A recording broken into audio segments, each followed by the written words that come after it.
Hi friends, आप लोग कैसे हैं। उम्मीद करती दोस्तों आप लोग बहुत अच्छे होंगे और अपनी पढ़ाई अच्छे से कर रहे होंगे। और आप सभी का स्वागत है, वंदन है रिद्धिका हिंदी एकेडमी पे। दोस्तों ये चैनल उच्च स्तरीय प्रतियोगी परीक्षाओं के लिए है, आपको बता देती हूँ। आइए हम आपको बताना चाहेंगे कि आज हम कवर कर रहे हैं राष्ट्रीय शिक्षा नीति NEP 2020 पर जो आधारित पाठ्यक्रम लगा हुआ है। BA प्रथम वर्ष और द्वितीय वर्ष सेमेस्टर, प्रथम वर्ष का सेकेंड सेमेस्टर है दोस्तों, जिसके अंतर्गत आज पढ़ेंगे कार्यालयी हिंदी और कंप्यूटर। और ये बहुत अच्छा किया है जो इस टॉपिक को लगाया गया है। इसमें आप पढ़ चुके हैं कार्यालयी हिंदी का स्वरूप, उद्देश्य एवं क्षेत्र, जिसके अंतर्गत कार्यालयी हिंदी की संकल्पना, उद्देश्य एवं क्षेत्र, कार्यालयी हिंदी तथा समान हिंदी का संबंध, और कार्यालयी हिंदी की संभावनाएं, कार्यालयी कार्यकलाप की सामान्य जानकारी।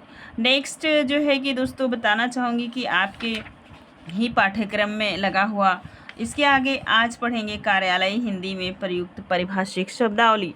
अब पढ़ेंगे शब्दावली निर्माण के सिद्धांत। शब्दावली निर्माण के सिद्धांत के अंतर्गत आपने पढ़ लिया था। नेक्स्ट देखेंगे कार्यालयी हिंदी की पारिभाषिक शब्दावली। आज यही हम जो है कि पारिभाषिक शब्दावली पढ़ेंगे। नाम, पदनाम, संबोधन, प्रशासनिक एवं विधिक शब्दावली। प्रशासनिक जो है कि हिंदी का मतलब दोस्तों ये है कि ऐसी हिंदी जिसका प्रयोग हम अपने दैनिक दिनचर्या में करते हैं और ख़ासकर ऑफिशियल लैंग्वेज जिसे कहते हैं, उसी के अंतर्गत ये सारी चीज़ें आएंगी और उसी में आज पढ़ेंगे। आप देख पा रहे होंगे, ध्यान दीजिएगा। तो ये पारिभाषिक शब्द रचना विधि, आइए समझने का प्रयास करते हैं दोस्तों और ध्यान देंगे। खासकर ये वीडियो है BA first year second semester के लिए, उन्हीं के पाठ्यक्रम में लगा हुआ यह टॉपिक है दोस्तों। ठीक है, देखिए पारिभाषिक शब्द निर्माण के लिए एक तर्क संगति पद्धति को अपनाते हैं। कैसे अपनाते हैं? तो तर्क संगति पद्धति को ध्यान दीजिए। देखिए पारिभाषिक शब्द निर्माण के लिए एक तर्क संगत पद्धति को अपनाते हैं। सर्वप्रथम संस्कृत के शब्द, उनके उपसर्ग, आप ये देख पा रहे होंगे कि संस्कृत के शब्द एवं उनके उपसर्ग दोनों चीज़ें आपको पढ़नी है। पहले आप समझने का प्रयास कीजिएगा। देखिए संस्कृत के शब्द, उनके उपसर्ग, प्रत्यय समास को आधार बनाते हैं। क्या बनाते हैं? आधार बनाते हैं। ये एक टॉपिक पहले ये हो गई उपसर्ग, दूसरा प्रत्यय, ध्यान दीजिए। दूसरा हो गया उपसर्ग, पहला उपसर्ग, प्रत्यय, समास को आधार बनाते हैं। तो इन तीन चीज़ों को आप अपने कॉपी में अपनी डायरी में नोट कर लीजिएगा। इसके पश्चात हिंदी के तद्भव देसी आदि शब्दों के साथ उपसर्ग और प्रत्यय और फिर भारत की भाषाओं के शब्द पर विचार करते हैं। उक्त में अंतर्राष्ट्रीय भाषाओं के शब्द पर चिंतन करते हैं। अंतर्राष्ट्रीय मतलब ऐसी लैंग्वेज जिसका अपने राष्ट्र के अलावा भी प्रयोग होता हो। ठीक है, तो क्या करते हैं? उक्त में अंतर्राष्ट्रीय भाषाओं के शब्द पर चिंतन करते हैं। आगे चलिए। सामान्य संस्कृत और हिंदी के ही आधार पर पारिभाषिक शब्द का निर्माण हो जाता है। आवश्यक होने पर अन्य वर्ग का उपयोग किया जाता है। पारिभाषिक शब्द निर्माण को निम्नलिखित वर्गों में विभक्त करके विश्लेषण किया जाता है। विभक्त का मतलब होता है बांटा जाता है कितने वर्गों में, उसी को आप ध्यान दीजिएगा। नेक्स्ट अब आप अपनी हेडिंग अपनी डायरी में नोट कर लीजिएगा, जहाँ से भी आपने उसको ख़त्म किया है पोर्शन को। देखिए उपसर्ग आधार पर निर्मित शब्द, ऐसा शब्द, उप का मतलब होता है समीप, मतलब किसी भी शब्द के पहले क्या करता है? आता है और शब्द के निर्माण कर देता है। शब्द के अर्थ को, भाव को क्या करता है? बदल देता है।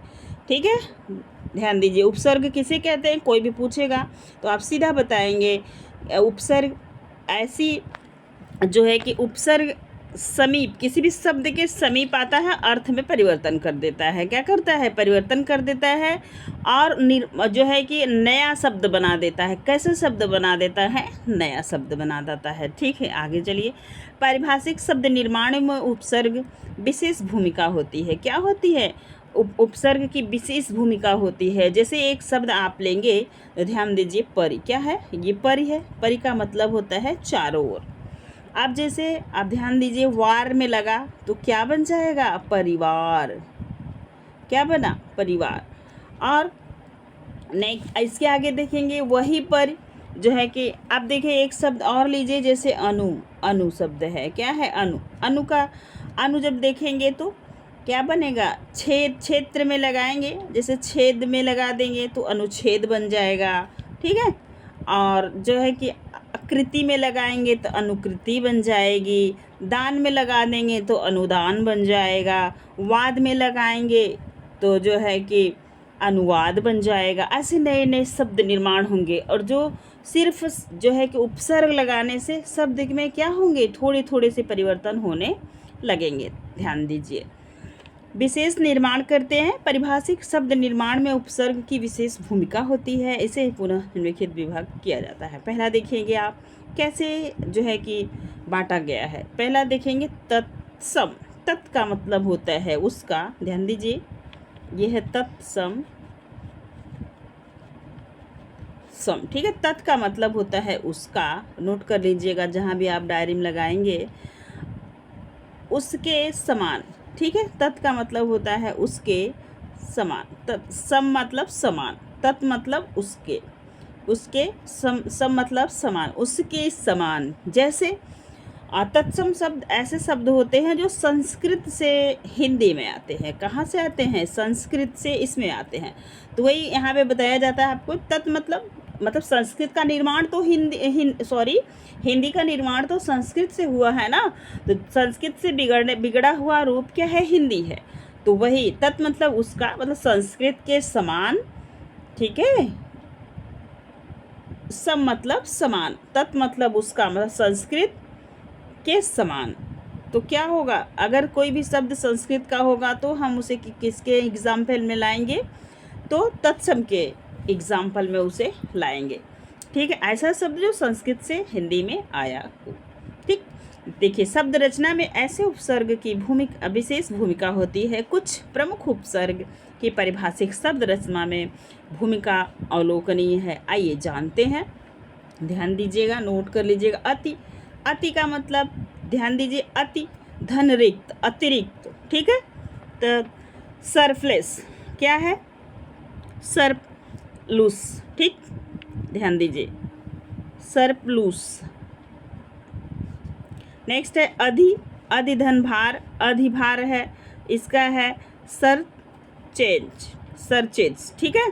नेक्स्ट है अधि, अधिधन कर, अधिकर, ठीक है। सुपर टैक्स क्या है, अधिकर। कर का मतलब होता है टैक्स, ठीक। कर मतलब हाथ भी होता है, लेकिन यहाँ पे इसका अर्थ किससे लिया जाएगा, सुपर टैक्स से लिखा जाएगा। नेक्स्ट अनु। अनुधनकृत, अनुकृत क्या है, अनुधनकृत, अनुकृत। कॉपी। अनुकृत मतलब, अनु मतलब पीछे, उसी की कॉपी कर रहे हैं ना, अनुकृत, ध्यान दीजिए। अनुदान, दान, अनुदान। ग्रांट क्या है, ग्रांट। अपधनवाद, अपवाद, ठीक। एक्सप्रेशन, ठीक है। नेक्स्ट अभिधन नेता, अभिनेता, एक्टर, जिसे आप फिल्मों में देखे होंगे एक्टिंग करते हुए। नेक्स्ट देखिए अभिधन लेख, अभिलेख। रिकॉर्ड क्या है, रिकॉर्ड। जैसे इसको ऐसे समझने का प्रयास कीजिएगा, जैसे आप किसी भी सन में, मान लीजिए 2001 में आपने प्राइमरी में कक्षा 5 पास किया, तो आज आप जाएंगे कि मेरी एक मार्कशीट दे दीजिए, मैं इस सन में पास किया था, तो वहाँ पे अभिलेख रखा होगा, रिकॉर्ड रखा होगा। हाँ, आपने पास किया तो मिलेगा, नहीं किया तो नहीं मिलेगा, ठीक है। नेक्स्ट देखिए आधन वंटन, आवंटन। एलोटमेंट, ठीक है, एलोटमेंट। उपधन अध्यक्ष, उपाध्यक्ष। वाइस चेयरमैन क्या है, वाइस चेयरमैन। तो ध्यान दीजिए, उपाध्यक्ष को हिंदी इंग्लिश में क्या कहते हैं, वाइस चेयरमैन। नेक्स्ट प्रधान आचार्य, प्राचार्य, किसी क्या कहेंगे, प्राचार्य, मतलब प्रिंसिपल, ठीक। सधन क्षम, सक्षम। कंपटेंट, आगे देखेंगे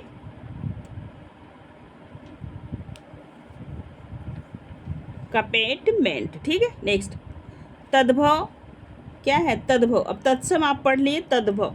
परंपरागत तद्भव उपसर्ग की परिभाषिक शब्द निर्माण प्रभावी है, भूमिका निभाते हैं, ठीक है। कैसी भूमिका, वर्तमान में हिंदी जो है कि तत्सम जो है वो संस्कृत का शब्द है, तद्भव जो है वो हिंदी का शब्द है, ठीक है। देखिए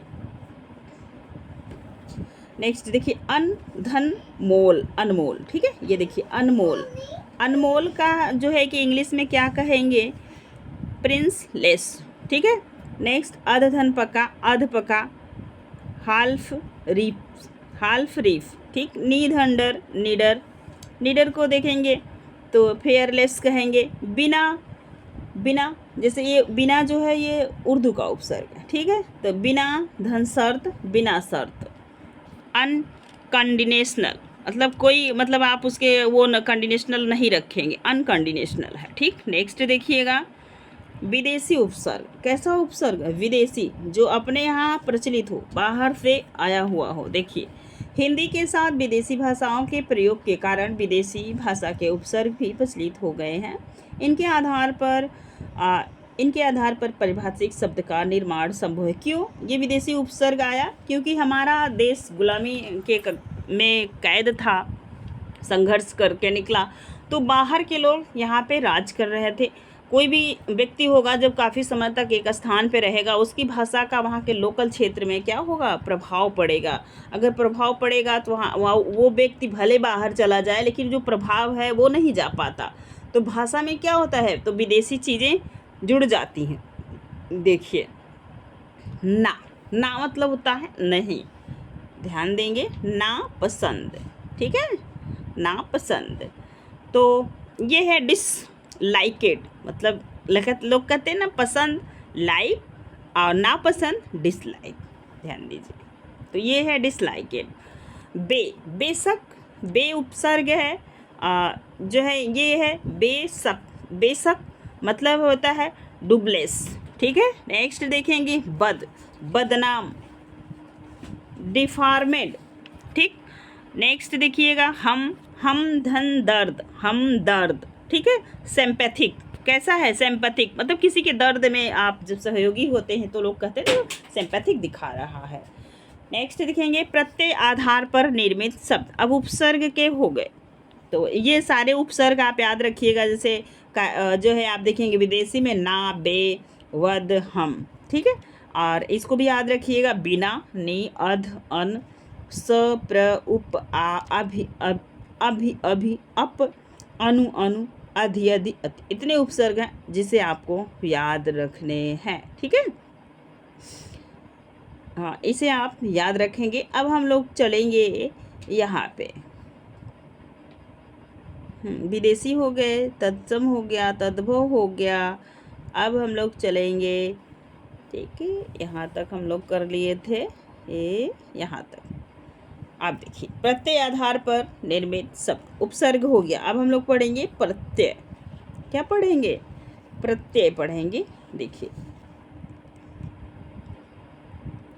प्रत्यय का प्रयोग स्वतंत्र रूप में न होकर शब्द के साथ उसके उत्तरांश में होता है। देखिए उपसर्ग होता है, एक प्रत्यय होता है। उपसर्ग आता है शब्द से पहले और प्रत्यय आता है शब्द के बाद। तो ये आपको क्या बता रहा है, उत्तरांश, मतलब ये देख रहे हैं कितनी क्लिष्ट भाषाओं का प्रयोग किया गया है, ध्यान दीजिए। उत्तरांश मतलब कि पूर्व में नहीं, उत्तर में, बाद में, ध्यान दीजिए। प्रत्यय का प्रयोग स्वतंत्र रूप में न होकर शब्द के साथ उसके उत्तरांश में होता है। शब्द रचना में प्रत्ययों की भूमिका होती है। प्रत्यय परंपरागत, तत्सम अथवा तद्भव हो सकते हैं। इसके साथ विदेशी अथवा देशज भी हो सकते हैं। पारिभाषिक शब्द रचना में भी इनकी विशेष भूमिका होती है। क्या होती है, विशेष भूमिका होती है। देखिए अब देखिए कैसे बाद में आ रहा, जैसे हम कोई, हमारा जो है कि शब्द है अन्न, अब देख रहे हैं आप उपसर्ग देखे पहले आया था, ये बाद में आएगा, याद रखिएगा। उपसर्ग और प्रत्यय में यही अंतर है, उपसर्ग पहले आता है, प्रत्यय बाद में आता है। अन देखिए पंजीयन, पंजी धन अन, पंजीयन, ठीक है। ये देखो पंजीयन। इक शरीर, शरीर था, इक लगा, शारीरिक हो गया, ध्यान दीजिए। अन धन, पंजी धन अन, पंजीयन, रजिस्ट्रेशन। और इक धन शरीर, शरीर धन एक, शारीरिक, तो मैनुअल, ठीक है। एक धन यंत्र, यांत्रिक, यांत्रिक हो गया। इक धन यंत्र धन इक, यांत्रिक, तो मतलब मैकेनिकल, ठीक है, मैकेनिकल है, सॉरी, ध्यान दीजिए। और ये है शयन धनिका, साइका, साइका मतलब होता है स्लीपर। नेक्स्ट इत्र, जन धनित्र, जनित्र, जनरेटर क्या है, जनरेटर है, जनरेटर। नेक्स्ट देखेंगे अग्रधन इम, अग्रिम, एडवांस, ठीक है, अग्रिम, एडवांस लोग कह बोलते हैं ना, एडवांस, ठीक है। दैनिक धन इक, दैनिक धन इक, दैनिकी, ठीक है, डे बुक। स्तर धनिक, स्तरिक, स्टैंडर्ड लोग कहते हैं ना, आप मेरे स्टैंडर्ड के बराबर नहीं हो, मुझसे बातें ना करो। देखो राष्ट्र धन इक, राष्ट्रिक, नेशनल, पंजी धनकरण, पंजीकरण, रजिस्ट्रेशन, लघुधनतर, लघुतर, स्मॉलर मतलब छोटा, वरिष्ठतम, वरिष्ठतम हैगा, वरिष्ठ धन तम, तम जुड़ रहा है, तो ये क्या हो गया, सीनियर मोस्ट इम्पॉर्टेंट। तीव्र धन ता, तीव्रता, ठीक है।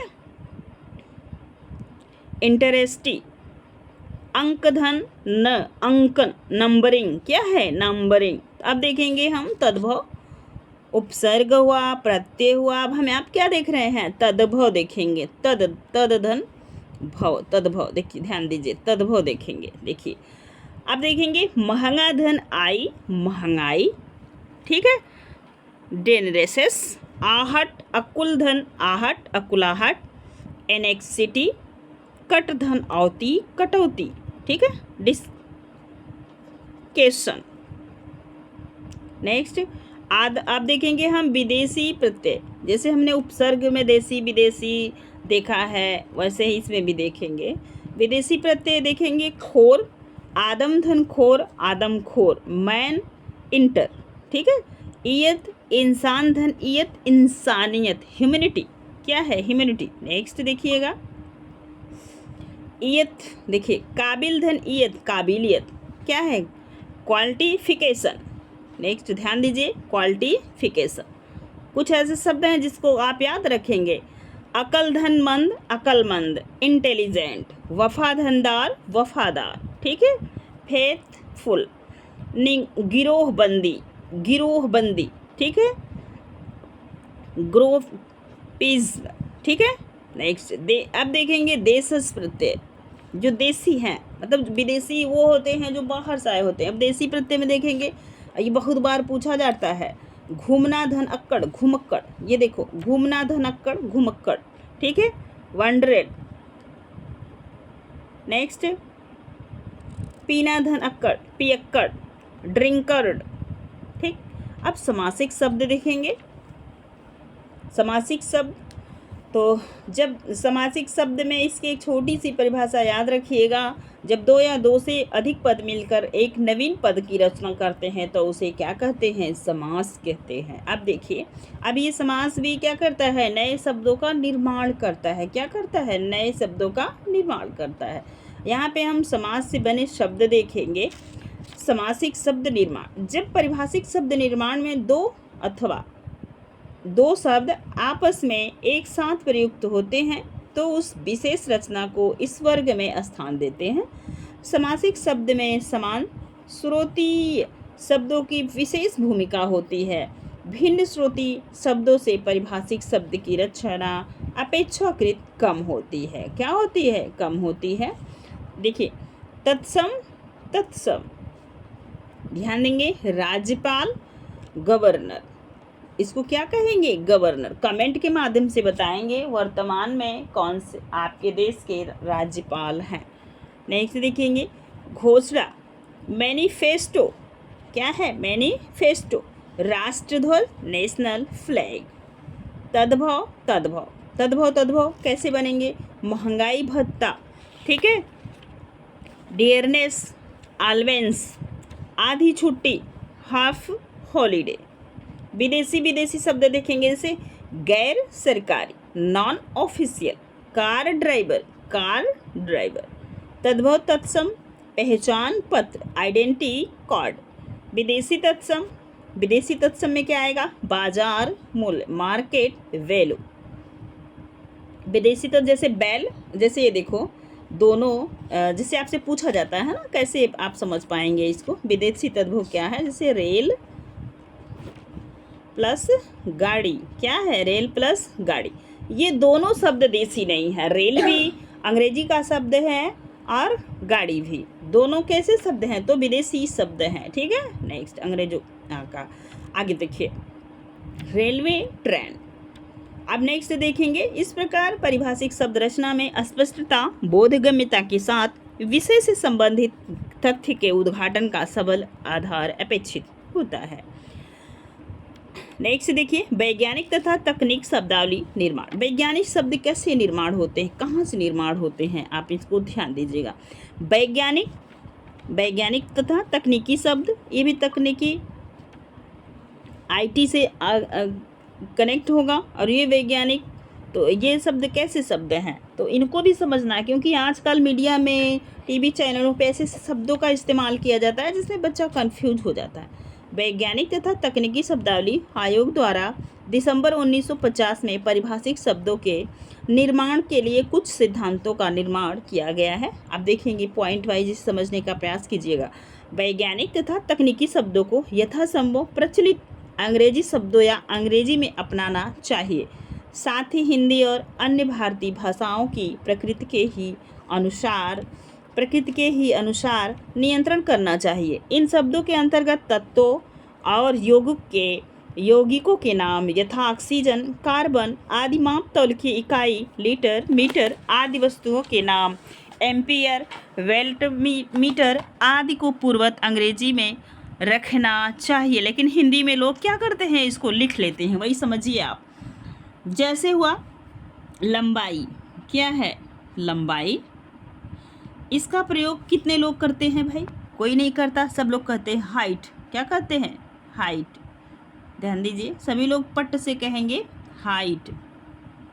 आपकी हाइट क्या है, तो ये क्या है वही आप समझिए, क्यों सुधार करने की ज़रूरत है। चलो देखो, प्रतीक नामों, प्रतीक का मतलब होता है चिन्ह, नामों को रोमन लिपि के साथ नागरी लिपि में भी लिख सकते हैं। समझ लीजिएगा, जैसे रोमन लिपि के साथ नागरी लिपि में भी लिख सकते हैं। जैसे सेंटीमीटर तो सेमी हिंदी में, किलोमीटर किमी आप लिख सकते हैं। दूसरा देखिए, ज्यामितीय आकृतियों के साथ अंग्रेजी के ABC के स्थान पे अ ब स या क ख ग लिखना चाहिए। संकल्पनाओं को व्यक्त करने वाले शब्दों का सामान्यतः अनुवाद होना चाहिए। हिंदी शब्द चयन में सरल, क्या होता है, सरल, स्पष्ट और सुबोध चयन होना चाहिए। जैसे आप किसी भी रचना को कर रहे हैं तो आपकी भाषा ऐसी हो कि पाठक एक बार पढ़े और वो समझ जाए, ऐसी नहीं कि डिक्शनरी लेके बैठे तब वो समझ पाए। तो आपसे बताया जा रहा है कि हिंदी शब्द चयन में सरल, स्पष्ट और सुबोध, सु का मतलब होता है सुंदर, बोध मतलब ज्ञान, तो सुंदर बोध होना चाहिए। ऐसे जो है कि शब्दों को रखना चाहिए जो सुंदर भी लगे और एक बार व्यक्ति पढ़े तो बोध भी हो जाए, ज्ञान भी हो जाए, चयन होना चाहिए। ऐसे शब्द का निर्माण करना चाहिए। सभी भारतीय भाषाओं में एक रूपता लाने के उद्देश्य के शब्द चयन होना चाहिए। सभी भारतीय भाषाओं में एक रूपता लाने के उद्देश्य से शब्द चयन होना चाहिए। जैसे खड़ी हिंदी हर जगह प्रयोग हो रही। नेक्स्ट देखेंगे, जनसामान्य में प्रचलित हो गए अंग्रेजी, पुर्तगाली, फ्रांसीसी आदि भाषाओं के पारिभाषिक शब्दों को पूर्ववत ग्रहण कर लेना चाहिए। जैसे इंजन, मशीन, मीटर, टार्च। देसी शब्द जो अंग्रेजी शब्दों के स्थान पर प्रचलित हो गए हैं उन्हें अपना लेना चाहिए। ठीक है, अंग्रेजी शब्दों के देवनागरी लिप्यंतर के समय उसके उच्चरित मूल रूप को यथासंभव निकट रखना चाहिए। लिप्यंतर का मतलब होता है लिपि। जैसे हिंदी देवनागरी लिपि में लिखी जाती है, मराठी भी देवनागरी लिपि में लिखी जाती है, संस्कृत भी देवनागरी लिपि में। लिप अंतर मतलब लिपियों में अंतर क्या करना चाहिए, लिपियों में अंतर कर देना चाहिए। समय के अनुसार उच्चरित मूल रूप से यथासंभव निकट रखना चाहिए। ठीक है, नेक्स्ट देखेंगे, हिंदी में अपनाए गए अंतर्राष्ट्रीय शब्दों को विशेष कारण न होने पर पुल्लिंग रूपों में अपनाना चाहिए। अगर कोई अंतर है तो आप क्या करेंगे, उस शब्द को पुल्लिंग रूप में अपना लेंगे। ठीक है, चलिए आगे। वैज्ञानिक शब्दावली में आवश्यकतानुसार संकर शब्दों का निर्माण करते हुए उनकी स्पष्टता, संक्षिप्तता और बोधगम्यता पर ध्यान रखना चाहिए। संकर शब्द का मतलब होता है दो शब्द मिले हुए हो। जैसे देखिए घोड़ा गाड़ी, घोड़ा प्लस गाड़ी, तो ये गाड़ी कैसा शब्द है? ध्यान दीजिए, ध्यान दीजिए, फिर से देखते हैं। जैसे घोड़ा गाड़ी, ठीक है, ध्यान दो भाई, घोड़ा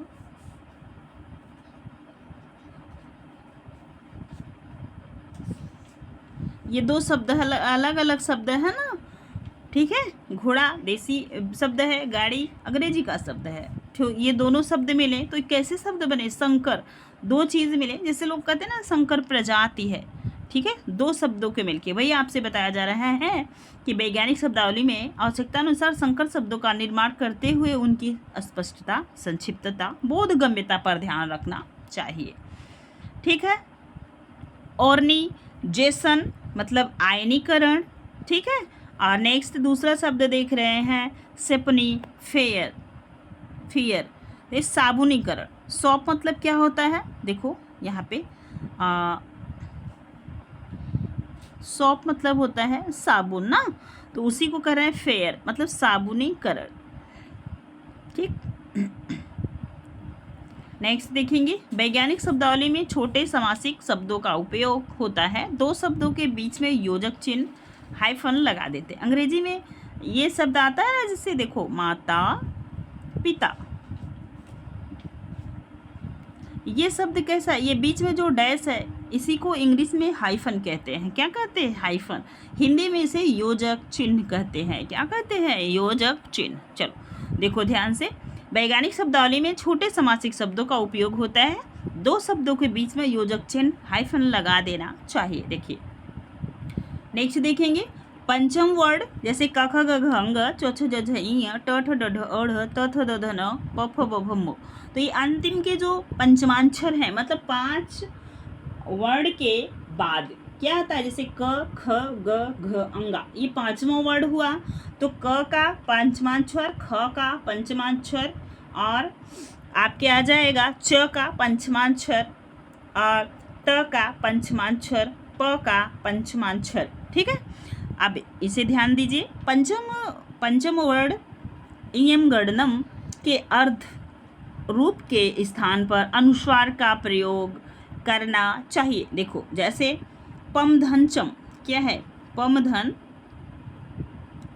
चम, ये है ना, ये म है ना, ये आधा है, तो यहाँ पे इसको पंचमाक्षर का क्या कर रहा है कि अनुस्वार में प्रयोग कर देना है। तो इसका क्या हो जाएगा? तो प का हो जाएगा, म का हो जाएगा अनुस्वार, तो ये हो जाएगा पंचम। क्या हो जाएगा? पंचम। पम धनचम पंचम, ठीक है। ऐसे ही आपको प्रयोग करना है। नेक्स्ट देखिए ध्यान दीजिए, अब यहाँ पे जैसे दिया है यथा लेंस लेंस, पेटेंट पेटेंट, ठीक है। ध्यान दो, ज्ञान विज्ञान के विभिन्न क्षेत्रों की परिभाषिक शब्दावलियाँ वर्तमान में मनुष्य का चिंता और विकास बहुआयामी हो गया है, मतलब बहुआयामी चारों तरफ हो रहा है। ज्ञान विज्ञान के विविध विषयों की शिक्षा हिंदी माध्यम से संभव हो गई है। क्या हो गई है? जैसे ये संभव होने से आप समझो, जैसे एमपी सरकार है, कैसी सरकार? एमपी मध्य प्रदेश की जो सरकार है, एमबीबीएस की पढ़ाई, एमबीबीएस की पढ़ाई को हिंदी मीडियम में कर दिया है। पहले इंग्लिश आती थी तभी बच्चे पढ़ते थे, अब क्या है? हिंदी मीडियम का भी बच्चा डॉक्टर की पढ़ाई कर सकता है। वही यहाँ पे आपको बताया जा रहा है, ध्यान दो। वर्तमान समय में मनुष्य का चिंतन और विकास बहुआयामी हो गया है, मतलब बहुत क्षेत्र में बढ़ गया है। ज्ञान विज्ञान के विविध विषयों की शिक्षा हिंदी माध्यम में संभव हो गई है। जैसे आपको अभी मैंने ऊपर एमबीबीएस की पढ़ाई के बारे में बताया।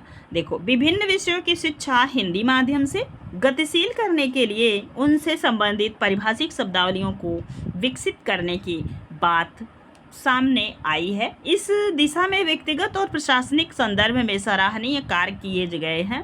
विभिन्न विषयों से संबंधित पारिभाषिक शब्दावली का निर्माण हो चुका है। मानव संसाधन विकास मंत्रालय भारत सरकार से। अब आपसे पूछा जाएगा ऐसा किसने किया, तो आप इसे नोट डाउन, कभी भी एग्जाम में आएगा तो जरूर नोट डाउन कीजिएगा। ठीक है। मानव संसाधन विकास मंत्रालय भारत सरकार से संबंधित वैज्ञानिक तथा तकनीकी शब्दावली आयोग इस दिशा में कार्यरत है। आयोग के द्वारा विभिन्न परिभाषिक शब्दावलियों की अद्यतन रूप देने का प्रयास चल रहा है। अद्यतन का मतलब होता है नया रूप। कैसा रूप? नया रूप। ठीक है, तो चल रहा है। अब नेक्स्ट हम पढ़ेंगे, एक पॉइंट यहाँ पे छूटी हुई है जिसे आप नोट कर लीजिएगा। कुछ विषयों की शब्दावलियों के कुछ प्रतिनिधित्व शब्द विचारार्थ प्रस्तुत हैं, तो इनके बारे में अब हम नेक्स्ट वीडियो में बात करेंगे। वीडियो पसंद आएगा तो प्लीज़ लाइक कीजिएगा, प्यारा सा कमेंट कीजिएगा और कमेंट करना नहीं भूलिएगा दोस्तों, और अपने दोस्तों में साझा कीजिएगा। आज के लिए बस इतना ही, फिर मिलेंगे नेक्स्ट वीडियो में। धन्यवाद।